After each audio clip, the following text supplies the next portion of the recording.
Hello everyone. आज मैं आपको पैकिंग एफिशिएंसी इन बीसीसी यानी बॉडी सेंटर्ड क्यूबिक स्ट्रक्चर के अंदर आज हम पैकिंग एफिशिएंसी चेक करेंगे।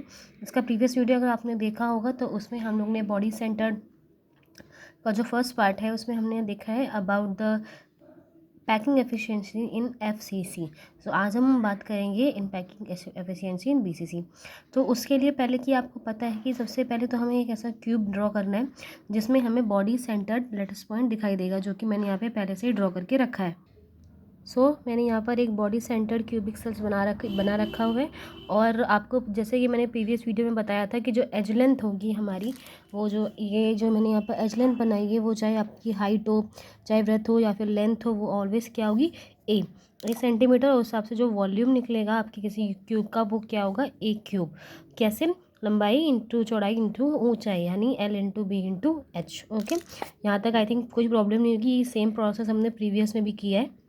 नेक्स्ट इसके बाद हम करेंगे, इसके बाद हमने, आपको अगर प्रीवियस वीडियो याद होगा तो उसमें हमने जो सरफेस से टॉप एरिया से, यानी यहाँ से ऊपर की जो हमारी फेज़ है उसको, उसमें हमने यहाँ पर एक ट्रायंगल्स को निकाल के चेक किया था।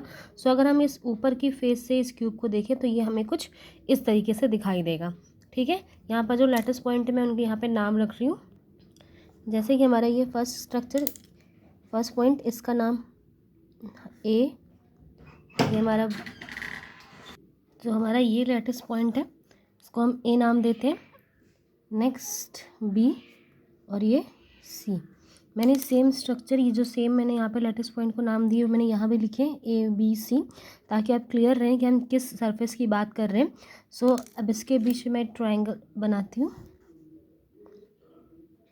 जैसे कि प्रीवियस आपने एफसीसी में देखा था कि हमारे पास फेस के पास भी एक एटम मौजूद था, एक पार्टिकल था, इस वजह से आपको यहाँ पर भी एक एटम मिल रहा था। बट ये हमारा बीसीसी है, जो भी हमारा पॉइंट है, जो बॉडी है, जो लेटेस्ट पॉइंट है, वो बॉडी के बीच में मौजूद है। फाइन। अब यहाँ पर एक सरफेस से, जब आप सरफेस टॉप से जब आप इस क्यूब को देखेंगे, ऊपर की तरफ आपको एक ट्राइंगल बनेगा between the A B and C, जो कि कुछ इस तरीके से दिखाई देगा। अब अगर आप इसमें पाइथागोरस थ्योरम अप्लाई करेंगे, A C square is equal to A B square plus B C square. ये हम पहले भी कर चुके हैं, इसके प्रीवियस वीडियो में, आपको पता होगा। जो लेंथ है हमारी वो कितनी है, ए, वो किसकी तरफ हो हमारी, वो ए है। यहाँ पर हम उसकी वैल्यू पुट कर देंगे, A square plus A square, in total 2a square. आपका जो ए सी स्क्वायर है वो क्या है यहाँ पर, 2a स्क्वायर। ये हमारी इक्वेशन नंबर फर्स्ट।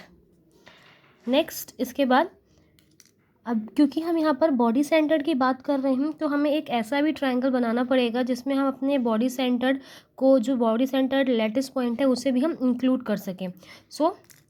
एक और पार्टिकल को हम यहाँ इंक्लूड कर रहे हैं, जो कि है हमारा पार्टिकल नंबर डी, जिसका हम नाम यहाँ पे डी दे रहे हैं। And we will draw a triangle between the A, D and C.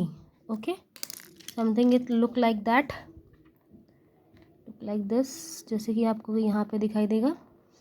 And from this, okay, एक आपको यहाँ पे ट्रायंगल दिखाई दे रहा है।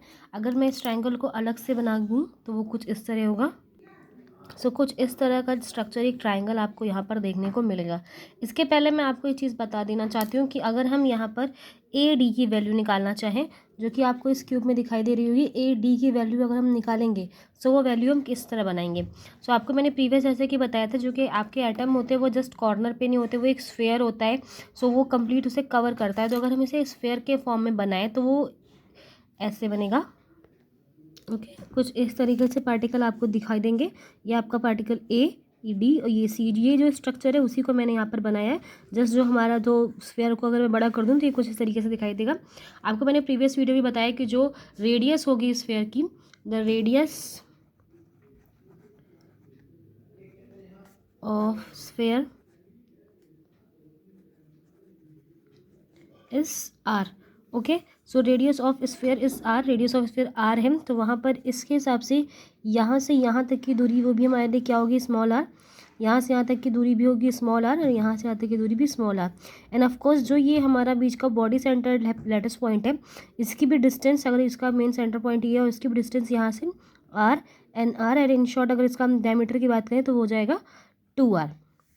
Now value of AD is equal to R plus 2R plus R equal to 4R। Okay, ये हमारी question number 2। अब अगर हम इस जो हमारे यहाँ पे हमें ट्रायंगल मिल रहा है, ट्रायंगल ADC, इसमें अगर हम पाइथागोरस थ्योरम अप्लाई करते हैं, so AD square is equal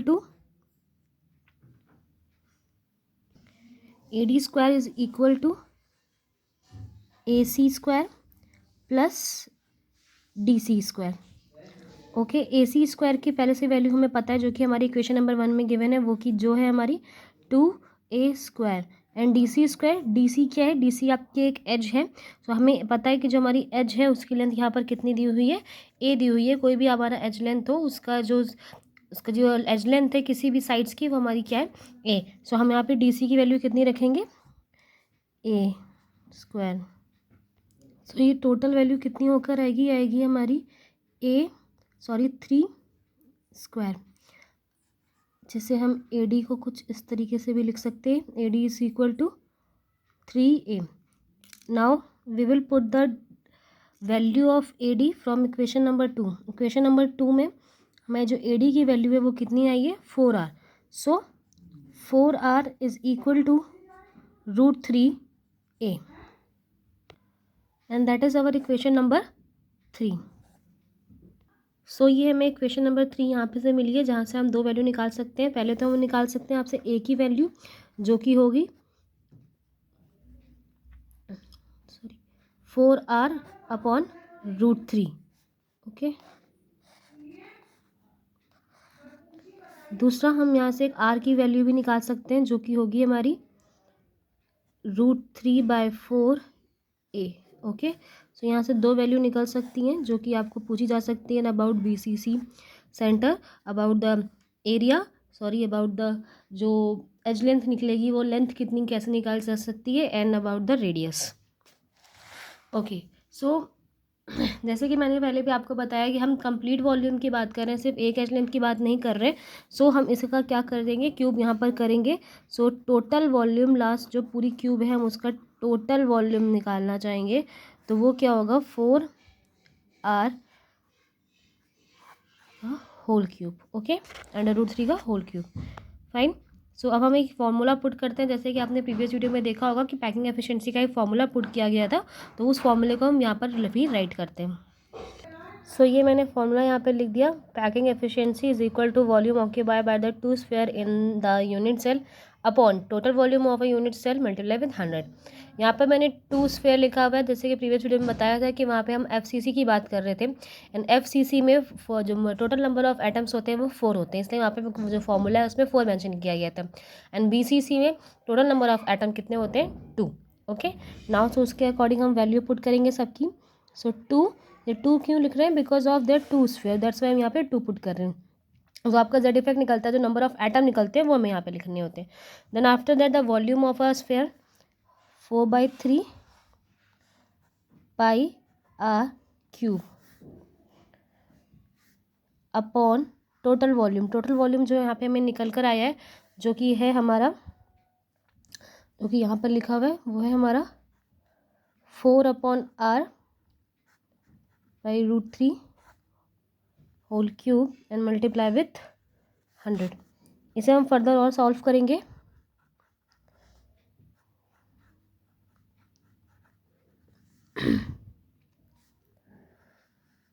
ये हम √3 हमारा ऊपर चला जाएगा, √3 multiply √3 and multiply √3 here 3 into 4 to r³ multiply with 100। Sorry, ये 4 यहाँ पे जो ये बिकॉज हमारे 4 का भी क्यूब है, इसलिए मैं 2 4 जो बचेंगे वो मैं यहाँ पे लिख दे रही हूँ। ओके, नाउ कट करेंगे इनको इससे कट कर देंगे, ये 4 से कट देंगे, r³ से कट हो जाएगा 2। ओके, सो हमें यहाँ पर मिलेगा √3/2 का मल्टीप्लाई 4 से 8 मल्टीप्लाई विथ 100। सो अगर हम यहाँ पे वैल्यू रख देंगे of √3 and pi, so we will get the exact value of a packing efficiency. सो हम यहाँ पे वैल्यू पुट करेंगे, पाई की वैल्यू 3.14 एंड √3 की वैल्यू हमारी 1.73 अपॉन 8 मल्टीप्लाई विथ 100। आप जब इसे कैलकुलेट करेंगे तो आपको कुछ अप्रॉक्स 68% वैल्यू मिलेगी, जो कि आपकी किसकी वैल्यू है, the percentage of PF. Percentage of PF यानी कि जो पैकिंग एफिशिएंसी आपकी बीसीसी में मौजूद होती है वो कितनी है हमारी 68%। एंड जो फर्दर, बिकॉज हम यहाँ पे वॉइड्स को चेक कर रहे हैं, जैसे प्रीवियस वीडियो में आपको बताया था कि कंप्लीटली फिल्ड नहीं होते, उनमें वॉइड्स होते हैं। सो जो हमारा परसेंटेज ऑफ वॉइड निकल कर आएगा वो होगा हमारा 32%। Okay, so according to me आपको ये समझ में आया होगा। Thank you.